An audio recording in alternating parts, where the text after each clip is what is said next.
साहिबो मैं हूँ रज़ाक नज़ारी, इस तलाश तजस्सुस में खो गया हूँ मैं।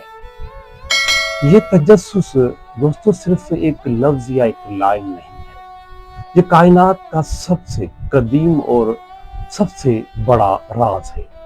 जब हम ये कहते हैं कि जो मैं हूँ तो क्यों हूँ, जो हूँ तो क्या हूँ, तो हम दरअसल अपने वजूद की गहराइयों में झांक रहे होते हैं। ये सवाल हमें सिर्फ हमारी जात से नहीं बल्कि उस पूरे वजूद से जोड़ता है जिसका हम हिस्सा हैं।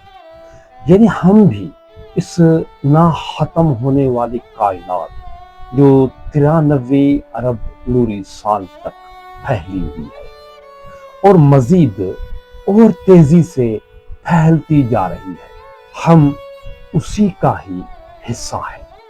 हम समझते हैं कि हमारी पहचान, हमारा नाम, हमारा काम या हमारी शक्ल ये हमारी पहचान है, लेकिन क्या हम वाकई में ये सब कुछ है?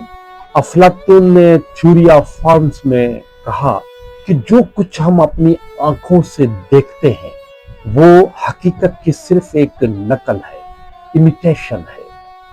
असल चीजें या फॉर्म्स एक ऐसी जगह मौजूद है जो हमारे हवास की पहुंच से दूर है।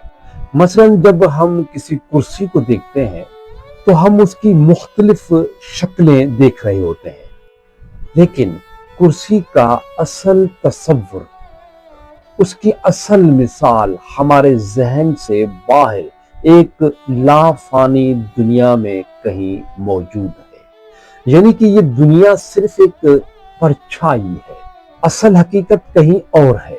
यानी दुनिया या कायनात, इसकी हर चीज इमिटेशन है। ये वही सच है जिसे हम रूह में तलाश करते हैं।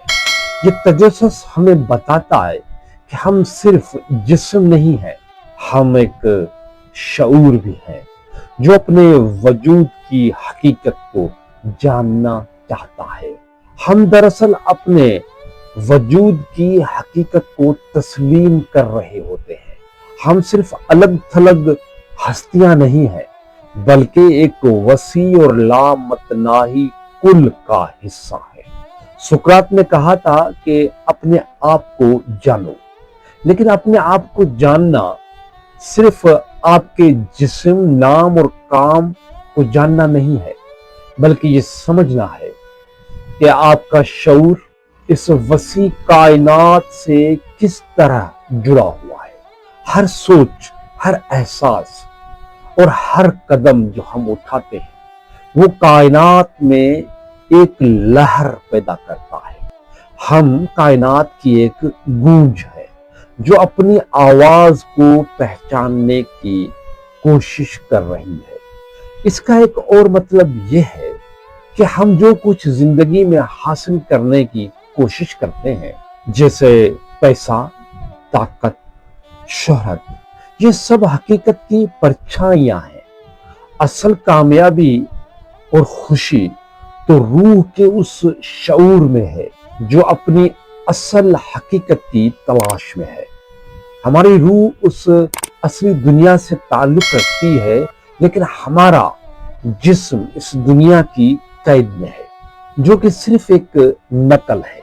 आप अफलातून के गार के नजरिए को जब पढ़ेंगे, तसव्वुर करें कि कुछ लोग गार के अंदर हैं, वहां कैद हैं, वो सिर्फ दीवार पर पड़ने वाली परछाइयां देख सकते हैं। वो उन परछाइयों को ही हकीकत समझ लेते हैं। अगर एक शख्स उस गार से बाहर निकले और सूरज की रोशनी को देखे और असल दुनिया को देखे तो वो समझ जाएगा कि जिस चीज को वो हकीकत समझता था वो सिर्फ एक परछाई है।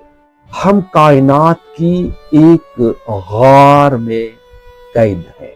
हम जो कुछ हैं या जो कुछ कर रहे हैं वो एक गार है।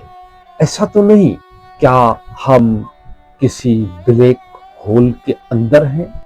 क्या हम शऊर से पैदा हुए हैं یا شعور ہم سے پیدا ہوا ہے؟ کیا ہم نے یہ جان بھی لیا ہے کہ شعور کیا ہے؟ یہ کس بلا کا نام ہے؟ کیا کسی انسان نے، کسی فلسفی نے یا کسی بھی سائنسدان نے یہ جان لیا ہے یا اس کے پاس اس کا کوئی جواب ہے جو ایک ہی لائن میں پیش کیا جا سکے اور اس جواب کی وہ ایک لائن پوری زمین پر رہنے والے انسان ایک ہی معنی میں سمجھ سکیں اور اسے قبول بھی کر لیں؟ اس کا درست جواب یہ ہے کہ نہیں، انسان نے ابھی تک شعور کو جانا نہیں، ابھی تک وہ شعور کو سمجھ ہی نہیں سکے کہ شعور کیا ہے، یہ کس بلا کا نام ہے۔ ہم ایک شعور ہے جو اپنے وجود کی حقیقت کو جاننا چاہتا ہے۔ یہ ایک ایسی بات ہے جو ہمیں جانوروں سے ممتاز کرتی ہے۔ ہم صرف زندہ نہیں رہتے بلکہ ہم اپنے زندہ رہنے اور زندہ ہونے پر غور بھی کرتے ہیں۔ یہی وہ شعور ہے جو ہم سے سوال کرتا ہے کہ جو میں ہوں تو کیوں ہوں، جو ہوں تو کیا ہوں۔ یہ سوال بہت اہم ہے کہ کیا شعور دماغ کا نتیجہ ہے یا یہ ایک ایسی چیز ہے جو دماغ سے بھی بالاتر ہے؟ جب ہم یہ تسلیم کر لیتے ہیں کہ ہم صرف جسم نہیں بلکہ ایک شعور ہے جو اپنے وجود کے بارے میں سوال کر سکتا ہے، تو ہم خود کو اس فانی دنیا کی زنجیروں سے آزاد کر لیتے ہیں۔ ہم ایک وجود ہے جو اپنے اعمال اور فیصلوں کے ذریعے اپنی پہچان کو معنی دیتا ہے۔ جس طرح ایک تصویر میں ہر نقطہ اپنی جگہ اہمیت رکھتا ہے، اگر تصویر کے کسی نقطے کو ہٹا دیا جائے تو کیا وہ تصویر مکمل رہ سکتی ہے؟ اسی طرح کائنات کے اس بڑے کینوس پر ہماری موجودگی بھی اہم ہے۔ ہم کائنات کا ایک حصہ ہے، لیکن ایک ایسا حصہ جو سوچتا ہے، سوال کرتا ہے اور اپنا راستہ خود بناتا ہے۔ ایک ایسا حصہ جو معلوم کائنات، ان آبزرویبل کائنات میں آج کی تاریخ میں کہیں بھی وجود نہیں رکھتا۔ اگر آپ کے سامنے ایک موٹر سائیکل ہو اور آپ سے پوچھا جائے کہ یہ کیا چیز ہے تو آپ کا جواب ہوگا کہ یہ موٹر سائیکل ہے۔ اگر میں آپ کو کہوں چلو آپ ہاتھ رکھ کر مجھے بتائیں کہ موٹر سائیکل کہاں ہے، آپ نے جب ہاتھ رکھا تو وہ فرض کر لیں ایک سیٹ پہ ہاتھ رکھا تو میں آپ سے کہوں گا یہ تو موٹر سائیکل نہیں ہے، یہ تو ایک سیٹ ہے۔ آپ نے اپنا ہاتھ بدلا اور اب آپ نے ہاتھ اسٹیئرنگ پر رکھ دیا تو میں آپ سے کہوں گا یہ تو اسٹیئرنگ ہے۔ موٹر سائیکل کہاں ہے؟ آپ کسی بھی جگہ ہاتھ رکھیں گے تو وہ موٹر سائیکل کے وجود کا کوئی بھی ایک حصہ ہو سکتا ہے، لیکن جسے آپ موٹر سائیکل کہہ رہے ہیں اس کی شناخت ان حصوں یا ٹکڑوں میں کہیں گم ہے۔ موٹر سائیکل کہیں بھی نہیں ہے۔